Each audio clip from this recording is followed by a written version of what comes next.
and welcome to this edition of the Back Alley Brawl, the official television show of the International Wrestling Alliance. I'm your host, Eddie Apples. We're getting ready for our first match here on today's program between two heavyweights. The bell's done rang. We're going to be seeing Sherman Tank squaring off against a man, a mystery man, if you will, known as the Stalker. The Stalker's been on the Back Alley Brawl television show here a few times.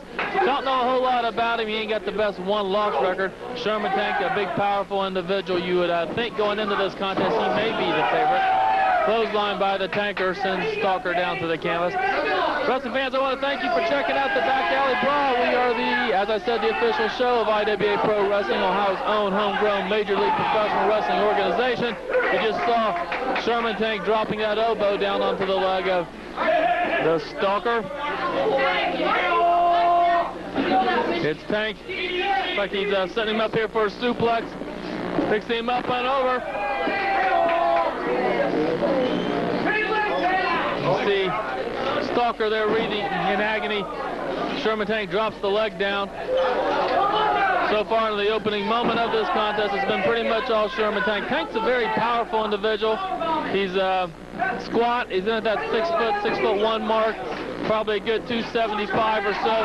And what maneuverability for a big man. Drops down with that toe hold, hits the ropes, drops the elbow on the Stalker. And already in this contest, you'd have to say Stalker's in a bit of trouble. Gets count one, count of two, and Stalker was able to kick out.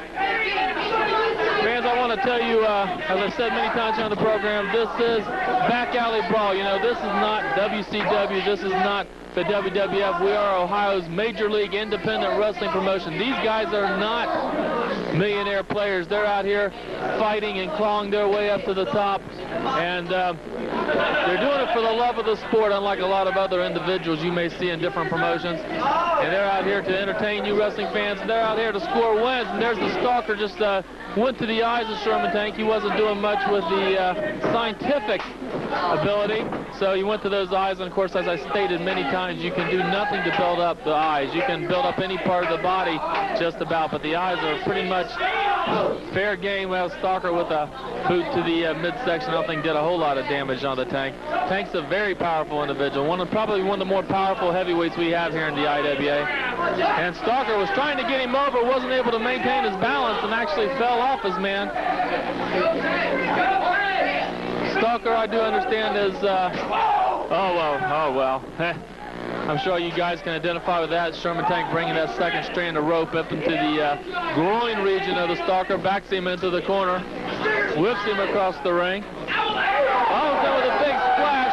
That's going to take a lot of steam out of the Stalker as he hits the canvas. Hear the fans here in our television studio. They're big supporters of Sherman Tank. He has a lot of fans here in the IWA area, our various circuits. Tank missing with that one, once again trying to repeat that big splash. Stalker going for a pin, gets count two, and that's all he's going to get. Stalker trying to tell the referee, Bud Hattery, he needs to count a little quicker.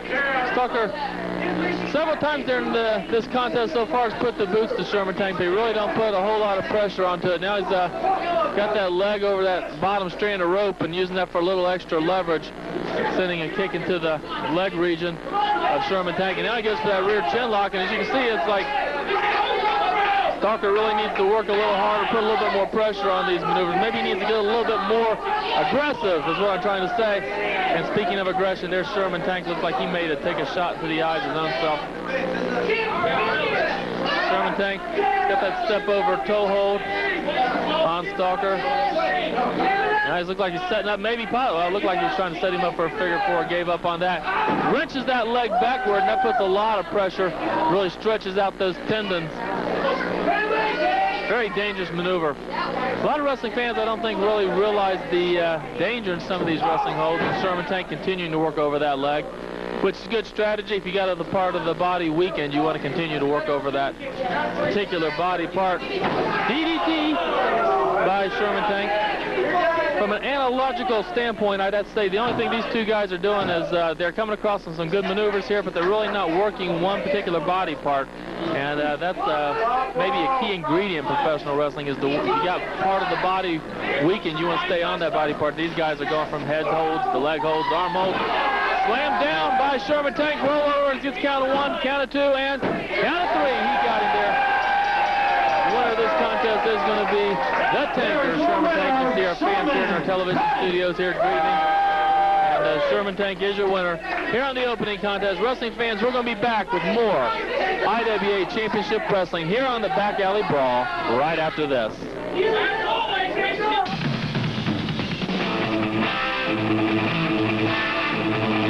Men and women, all shapes and sizes, this is your opportunity to become part of the fun and exciting world of big-time professional wrestling. The International Wrestling Alliance, Ohio's own homegrown Major League Professional Wrestling organization, is offering you this unique opportunity. Call today for an absolutely free tryout. Why do we want to wrestle? Because we like to hurt people.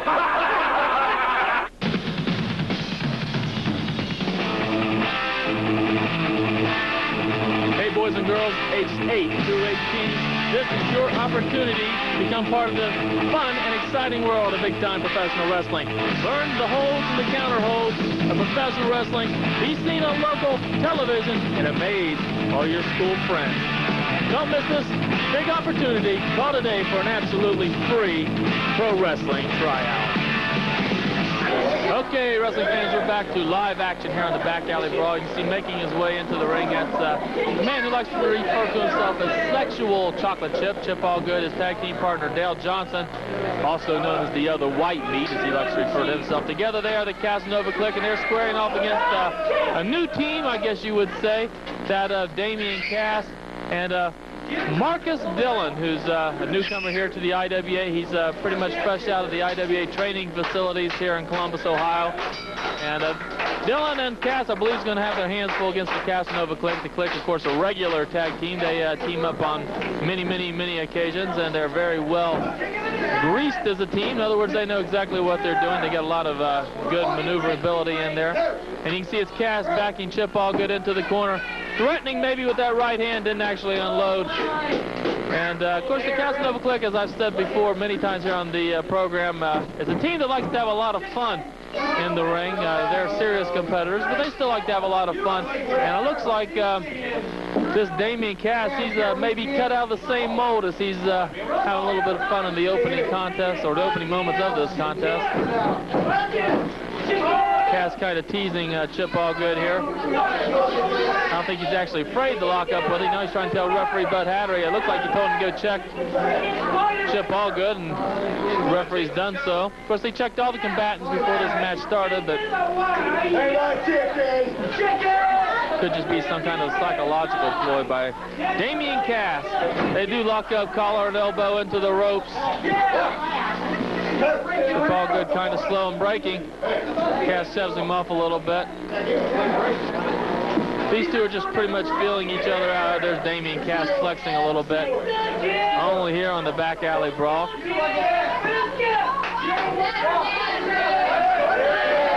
here at our TV studio kind of liking this display of nonchalantness by the Casanova Cliq.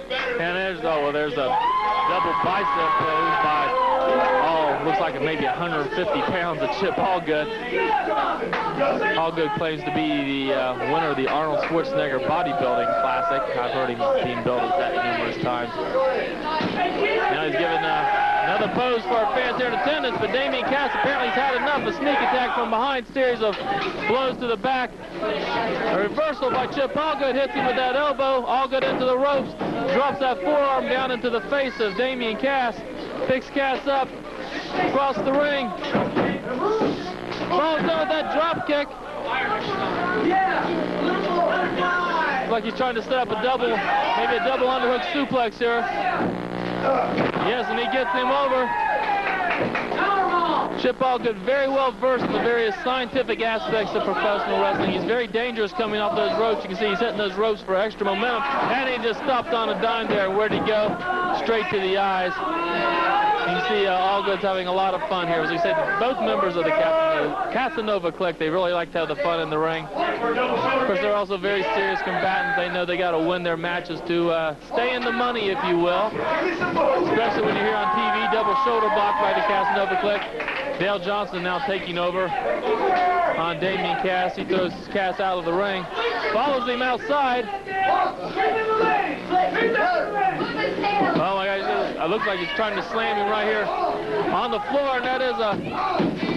Oh, man. Damien Kass face rammed into that steel pole. One of the support beams for our television studio here.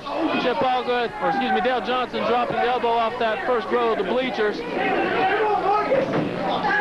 And say what you want about the team of the Casanova Cliq. They are light heavyweights for sure, but they certainly supply a lot of heavyweight action in there. They often take them high-risk maneuvers. Whip across the ring. Damien Kass has really been taking a shellacking. He needs to get over there and tag his tag team partner, Marcus Dillon. Of course, Dillon would be the powerhouse, I guess, of the team. Dillon looks to be into that, pretty close to that 240-pound range. He's another student pretty much fresh out of the IWA school. Matter of fact, he's still training up there in Columbus. A little bit of a double team. Dillon gets his first shot in, enabling Marcus or Damien Kass to take over. Now it's Dale Johnson's face rammed into that pole. Man, that was a wicked kick to the back. You can hear that slap. Now Kass has taken over during this contest, throws Dale Johnson into the ring. Hear the fans picking up the chant here. Wrestling fans, we do tape our television show here in Columbus, Ohio each and every Sunday. We want to invite you out to check out a live TV taping of the Back Alley Brawl. If you're enjoying this here television program, you'll enjoy it just so much more if you check it out live. A lot of stuff goes on, which unfortunately, due to our time restraints, never make it to the TV. But come on out and check us out live. You just never know what will happen at a Back Alley Brawl. I'll guarantee you that. We record each and every Sunday at 1333 West 5th Avenue. That's the IWA gym. It's kind of also our makeshift TV studio. Dillon comes in. Johnson's suffering a little bit of the pounding now. Across the ring goes Johnson. Dillon picks him up, swings him around, drops him down on his back. I guarantee you that took a lot of starch out of Dale Johnson. Dillon once again hitting the ropes. Oh, what's he doing here? Giving some kind of sign, drops the leg down on Dale Johnson, covers for a pin, gets count one, count two. That's all he's going to get. Dale Johnson, a very tough combatant. He's certainly, I would believe, one of the top contenders for the IWA light heavyweight tournament that's going on right now. Him along with maybe Casey Stryker, a few other individuals I could mention, including Damien Kass, who's only had one elimination, but he's still in there as it is a double elimination tournament. Of course, Chip Allgood's also in that tournament. What would happen if it comes down to Dale Johnson versus Chip Allgood? With the light heavyweight gold on the line, it'll be interesting to see what these two individuals might do. But you can see Damien Kass going to town here. Chip Allgood trying to get in the ring. Tag out to Dillon. Looks like they're going to do a quick double team here. A suplex picks Johnson up, brings him down to the canvas. And just look at the expression on Johnson's face. You know that back's got to be hurting. Contrary to popular belief, these wrestling rings are not trampolines. I mean, just figure out how sturdy they have to be to hold the weight and the pounding that they do. A lot of wrestling fans seem to think that canvas is soft. I can tell you, if you fall down there, it will hurt you. Dale Johnson working over the facial features of Dillon, whips him across the ring. Drop toe hold. And there's a classic Casanova Cliq maneuver there. You see that often. Followed up with that elbow. Apparently, Dillon didn't do his homework, because this is a maneuver that the Casanova Cliq do often. You think Dillon might have seen it coming if he had been studying the tapes, which is something I would advise all professional wrestlers to do. Study the tapes of your opponents. Learn their maneuvers so that you can outmaneuver them. Chip Allgood with a handful of hair maneuvering Dillon around. Spreading those legs. Looks like he may be setting up for the Dale Johnson version of the baseball slide. Across the ring they go. In he comes. Oh, man. Right into the groin of Dillon. Allgood signaling that this may be the end of this here particular contest.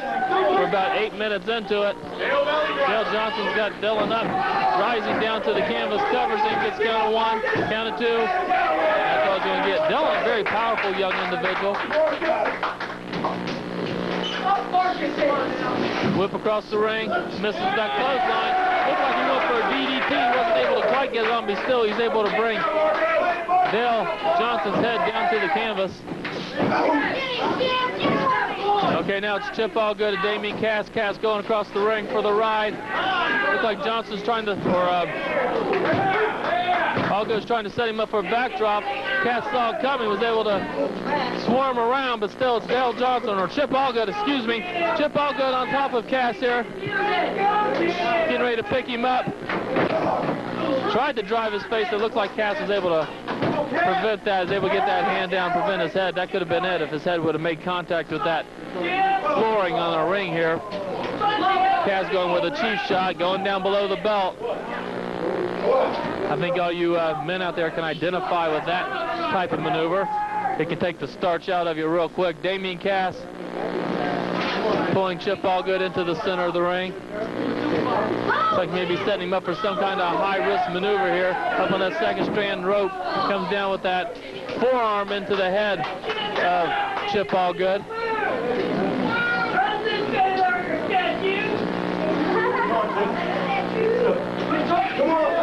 Okay, once again, they're into the ropes. Whip across. Oh,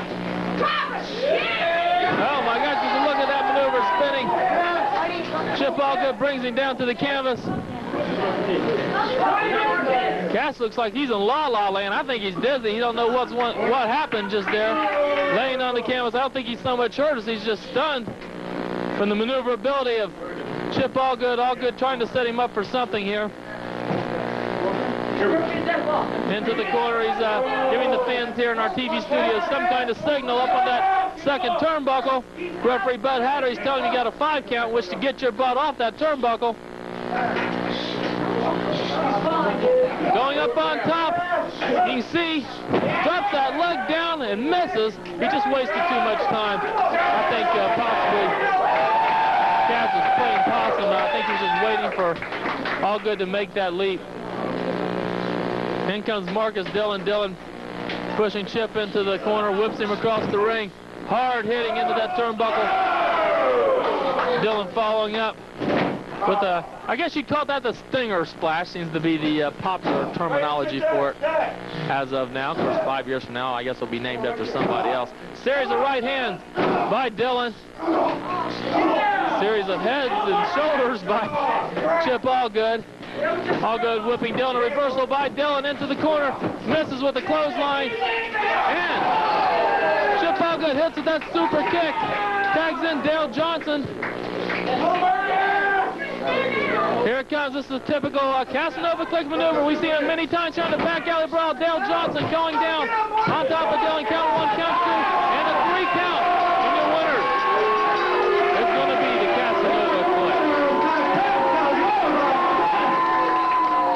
In the words of the former Razor Ramon, chalk one up for the bad guys. Well, see Damien Kass in there checking on his tag team partner. Just maybe a little bit of inexperience.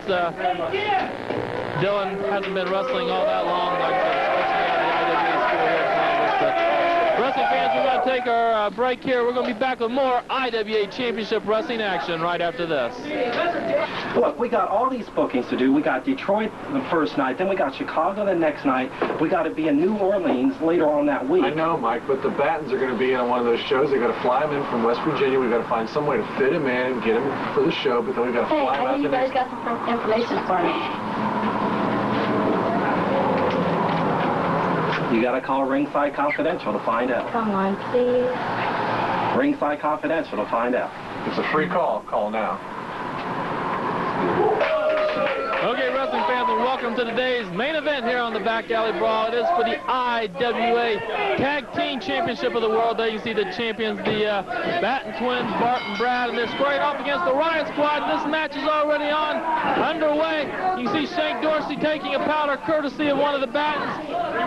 That's Chief Don Yellowfish. I haven't been able to get a close look at the Battens, even to tell which one is which in there with Yellowfish. These guys are identical twins. It's really, really hard to tell them apart. The only way I can really tell is that Bart does have that tattoo on his shoulder. I got to apologize, we're having a little bit of a technical difficulty problem here. One of our lights just went out. The arena's a little dark. Our television studio's a little dark. A reversal by Yellowfish. Back on comes the light. Yellowfish with a drop-down toe hold. Cinches up on the legs. I believe that is Batten in there right now. In comes Shank Dorsey. Dorsey putting the boots to Yellowfish. We saw the challenge for this match last week here on the Back Alley Brawl. Of course, the Riot Squad, or incarnation of the Riot Squad, not exactly Yellowfish and Dorsey, were the former tag team champions. It was Dorsey and Terry Stellato. They lost that championship to the Batten Twins, and ever since then, it's been eating away at the Riot Squad. They wanted this return match for the championship right here on television. It was all set up last week. The owner, Chris Kass, came out and okayed the match. Batten Twins said they'd wrestle the Riot Squad at any time. And right now it's Shank Dorsey, and he's stuck in that very painful rear chin lock. Tag out by the Batten, whip across the ring. Drop toe hold. It looks like Brad drops that leg down across the throat region. Shank Dorsey gets count 1, count 2, and Dorsey kicks out. You can believe that the Riot Squad are pumped up for this match. They're not going to give it up quite that easily. They want those IWA Tag Team Championship belts once again in the stable of the Riot Squad. Of course, Bull Miller holds the Heavyweight Championship. Chief Don Yellowfish certainly in the running for that Light Heavyweight Championship. And the tag team gold needs to be in the Riot Squad stable too, according to Mr. Wimpy Watson, their manager.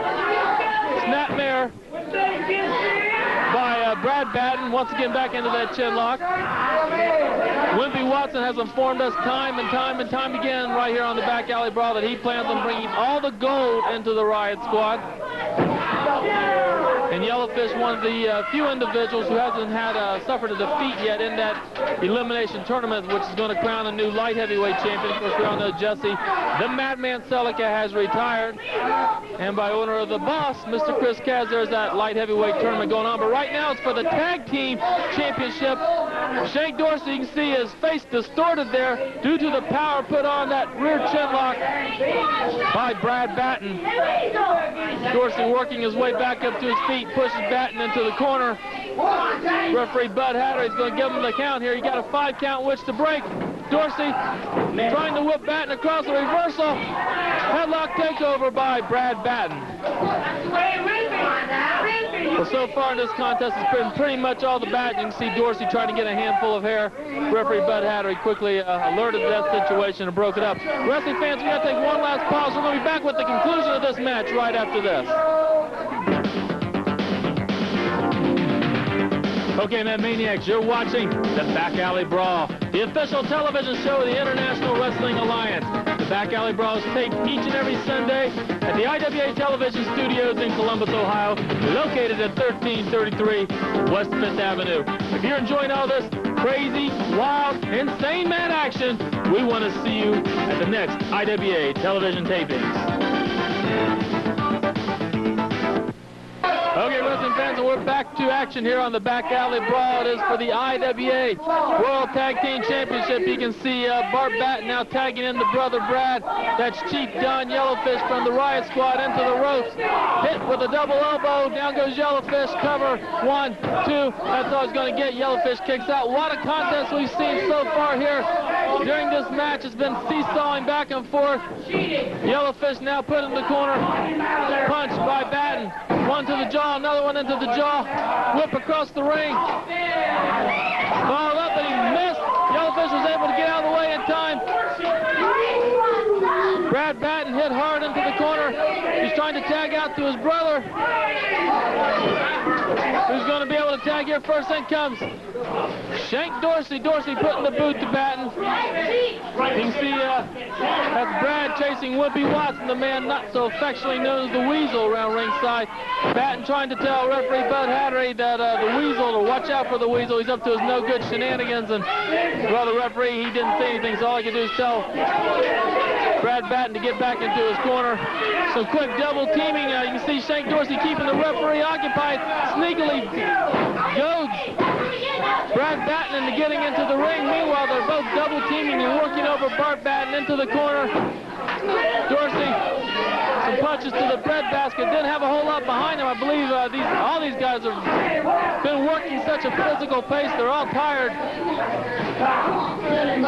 Once again, Batten's out of position, allowing the Riot Squad to double team his brother.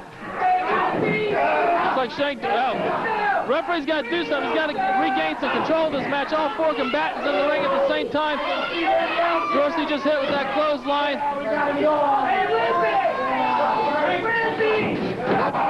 Riot Squad tried to ram the Battens together. The Battens is able to reverse it, rams Dorsey and Yellowfish together.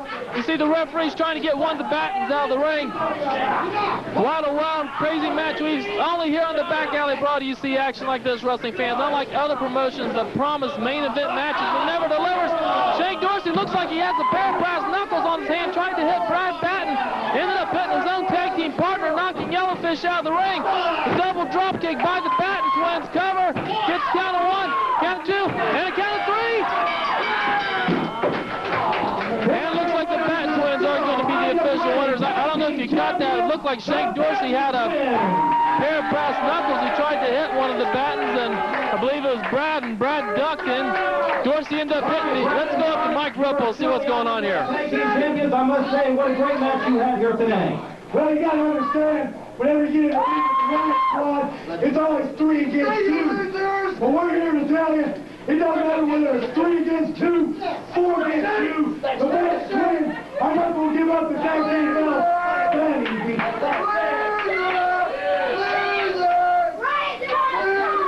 There you heard it from the Battens. They're going to face the Riot Squad no matter what they are. There's those brass knuckles we told you about. Wrestling fans, we are running out of time here. We're going to have to get out of here.